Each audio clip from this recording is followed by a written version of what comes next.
शुरू करें। विद्युत द्विध्रुव, कौन द्विध्रुव? जिसको कहते हैं इलेक्ट्रिक डायपोल, इलेक्ट्रिक विद्युत द्विध्रुव, कौन? अब जरा ध्यान से देखो, विद्युत, विद्युत का मतलब आवेश, विद्युत का मतलब द्वि मतलब द्वि मतलब अध्रुव मतलब छोर, किनारा। जैसे हम लोग नहीं बोलते हैं पृथ्वी का उत्तरी ध्रुव दक्षिणी ध्रुव, यानी उत्तरी किनारा दक्षिणी किनारा। तो बोले इसके नाम में 3 शब्द मिला। विद्युत का मतलब आवेश, द्वि का मतलब दो, और ध्रुव मतलब छोर। यानी यहाँ क्या ठो आवेश रहेगा? 2 ठो। 3 को कैसे? जब द्वि है 2 बता रहा 3, क्या ठो आवेश? 3 ठो। ठीक, 3 नहीं बनाओ, द्वि रहने दो। तो बोलो यहाँ क्या ठो आवेश होगा? और दोनों कहाँ पर होगा? छोर पर, किनारे पर। और जब किनारे पर अगर आया तो इसके बीच, इसका मतलब आवेश के बीच कुछ ना कुछ दूरी होगा। बोलो होगा कि नहीं? तो दिमाग में एक चीज सेट रखना है, कोई भी विद्युत द्विध्रुव लोगे तो उसके बीच जो दूरी रहेगा आवेश के बीच बहुत ज्यादा नहीं रहता है, बहुत ज्यादा वो अल्प दूरी होता है। अल्प मतलब बहुत कम दूरी। जनरली वो एंगस्ट्रॉम में होता है। किसमें? एंगस्ट्रॉम मतलब 10⁻⁻10 मीटर। सोच रहे हो कितना छोटा? तो ये दो आवेश क्या होता है? अल्प दूरी पर होता है। क्या होता है? अब एक और चीज ध्यान रखना, जो दोनों आवेश लेंगे, दोनों आवेश का परिमाण समान होना चाहिए। दोनों आवेश का परिमाण, अगर ये 1 कूलम है तो ये भी 1 कूलम, ये 2 कूलम तो ये भी 2, ये 3 तो ये भी 3। समझ रहे हो? दोनों का परिमाण, लेकिन प्रकृति विपरीत होना चाहिए। यानी अगर ये -1 कूलम तो ये +1 कूलम, ये -2 तो ये +2। समझ में आया? यानी याद रखिए, इसमें जो आवेश होगा 2 ठो, दोनों आवेश का परिमाण समान होगा, और प्रकृति विपरीत होगा। प्रकृति, और दोनों आवेश को बहुत ज्यादा दूरी पर रखेंगे, बहुत कम। तो अल्प दूरी पर सटा कर रख रहे हैं अलग अलग, और अलग करके रखना, उसको हिंदी में कहते हैं पृथक करना। क्या करना? पृथक। पृथक मतलब अलग करना। तो बोले इसमें कितना आवेश है? दोनों का परिमाण, प्रकृति, और दोनों को अल्प दूरी पर पृथक किया गया है। बोलो है कि नहीं? याद करो, कभी न कभी निकाय बताए होंगे। बोले होंगे 2 या 2 से अधिक चीज मिलकर के कोई बनेगा तो उसको बोलते हैं निकाय। क्या बोलते हैं? जैसे मान लो कोई काम है, मान लो हम अगर अकेले कर लेंगे तो वो निकाय नहीं कहलाएंगे, लेकिन हम दोनों तीनों मिल के कर किए कोई काम तो हम लोग तीनों एक निकाय हो गए, एक सिस्टम हो गए। क्या हो गए? सुने हो? तो याद रखना यहाँ क्या ठो आवेश है? तो बोलो इसके लिए निकाय शब्द यूज होगा कि नहीं? 2 या 2 से अधिक रहे तब निकाय, अकेले रहे तब निकाय नहीं। यहाँ क्या ठो है? निकाय कहलाएगा, एकदम कहलाएगा, बढ़िया से कहलाएगा। समझ में आया? क्लियर है? ध्यान समझना। तो हम लोग बात कर रहे हैं विद्युत द्विध्रुव का। कितना? बोले इसमें कितना आवेश है? 2। तो 2 ठो है तो निकाय कहेंगे। और हम क्या बोले? दोनों आवेश का परिमाण, प्रकृति, दोनों के बीच दूरी बहुत कम, यानी अल्प दूरी। तो क्या हम इसका डेफिनेशन ऐसे बना सकते हैं? जरा समझिएगा। वैसी निकाय, वैसी जिसमें 2 समान परिमाण, 2 समान तथा विपरीत प्रकृति के आवेशों को अल्प दूरी पर पृथक की जाती है, उसे विद्युत द्विध्रुव कहते हैं। क्या सही है?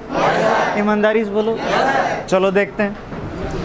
वैसी निकाय जिसमें 2 समान परिमाण तथा विपरीत प्रकृति के आवेशों को अल्प दूरी पर पृथक की जाती है, उसे विद्युत द्विध्रुव। बोलो आसान है? डेफिनेशन रटना पड़ेगा क्या? बिना रटे भी क्लियर हो जाएगा। अब इसका उदाहरण देखो। क्या देखो? HCl, HF, NaCl। बहुत बच्चा लग रहा होगा सर केमिस्ट्री पढ़ाने लगे। नहीं, इसका पढ़ भले यहाँ रहे लेकिन एग्जाम्पल केमिस्ट्री लिया जाता है। और याद रखना, यूज भी कहाँ होगा? केमिस्ट्री में। कहाँ यूज होगा? आपको सर पढ़ाएंगे पोलर नॉन पोलर मॉलिक्यूल, ध्रुवीय और ध्रुवीय, तो वहाँ पर ये सिखाएंगे। क्लियर है? बताएंगे विद्युत द्विध्रुव के बारे में। क्लियर है? तो यहाँ पर हम लोग को पढ़ना है, वहाँ यूज है। क्लियर है? ध्यान समझिएगा। तो जैसे मान लो HCl का बात करें, जिसमें का हाइड्रोजन का परमाणु और एक क्लोरीन का, H और Cl, इसके बीच बॉन्ड होता है। पढ़े हो गया, हाइड्रोजन पर चार्ज +1, इस पर -1, वैलेंसी। याद है कि नहीं? अब सोचो इस पर +1, इस पर, तो जरा ध्यान से देखो, आवेश का परिमाण समान है, प्रकृति विपरीत है, और अल्प दूरी है। तो क्या ये विद्युत द्विध्रुव नहीं कहलाएगा? कहलाएगा। तो ये क्या है? विद्युत द्विध्रुव है। HCl, HF, NaCl, ये सब क्या होता है? विद्युत द्विध्रुव। बोलो कोई टेंशन? यहाँ पर देखो विद्युत द्विध्रुव ऐसा देखने में रहेगा, इसमें दोनों आवेश का परिमाण समान रहेगा, प्रकृति विपरीत रहेगा और कुछ दूरी रहेगा। क्लियर है? आ रहा समझ में? और जनरली इसके बीच जो दूरी लेते हैं d लेते हैं या 2l लेते हैं? कितना लेते हैं? d या दोनों में से जो ले सकते हो, लेकिन आजकल कितना ले रहा है? 2l। अब चलिए नोट देखते हैं, क्या देखते हैं? बोल रहा है जल के अणु में कितने विद्युत द्रव्य पाए जाते हैं? 2। जल के अणु में, जल के अणु में, और पानी में, और वाटर में 2। याद रखना, गलत नहीं करना। जल रहे या पानी रहे हो तो उसमें 2 ठो पाया जाएगा, लेकिन वाटर में 2 TW2। कोई पूछ देगा कि बताओ पानी में कितने विद्युत ध्रुव होते हैं? 2। जल में कितने होते हैं? 2। लेकिन कोई बोल देगा वाटर में, बोलना 2 नहीं बोल देना। तब कितना सिखाए तुम लोग को। चलो, छोटा मोटा मास्टर हमने बहुत बड़ा बड़ा चीज सिखाते हैं। चलिए समझें, जल के अणु में विद्युत द्रव्य क्या ठो मिलता है? अब जरा देखें कैसे जुट हुआ है, देख लें जरा।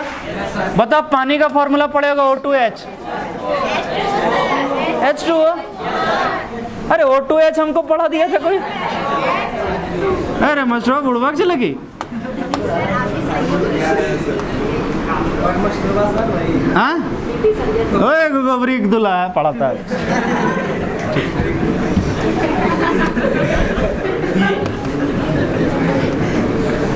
हम दोनों बात हुआ है कि हम केमिस्ट्री पढ़ाएगा, हम उसको फिजिक्स पढ़ाएगा।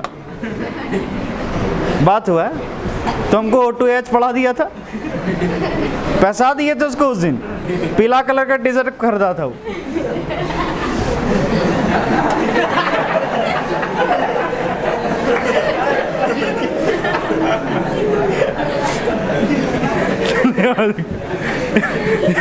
देखो ये अब जरा समझना, शायद अगर थोड़ा बहुत भी केमिस्ट्री पढ़े होंगे, जो कि उतना सब कोई पढ़े ही होंगे।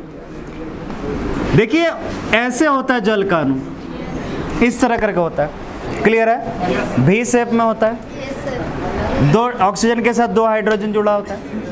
और सर आपको जरूर सिखाएंगे कि हाइड्रोजन पर जो चार्ज होता है प्लस में होता है, इस पर भी, और इस पर 2 ठो माइनस। पढ़े होंगे? ऑक्सीजन पर 2 माइनस, हाइड्रोजन पर 1 प्लस। अगर हम इतना देखें, जरा ध्यान से देखिए, अगर हम सिर्फ इस पार्ट को देखें, बोलो यहाँ 1 प्लस है तो यहाँ 1 माइनस है, कुछ दूरी है। देखो परिमाण समान है, यहाँ भी 1 तो यहाँ भी 1, और प्रकृति विपरीत है, और कुछ दूरी है, तो बोलो ये एक विद्युत ध्रुव कहलाएगा कि? अच्छा बात, उसी तरह ये प्लस माइनस मिलके एक विद्युत ध्रुव, बोलो क्या ठो मिला? एक ये 2। तो यहाँ कितने विद्युत ध्रुव पाए गए? 2 पाए गए। कितना? तो याद रहेगा? बोलना रे।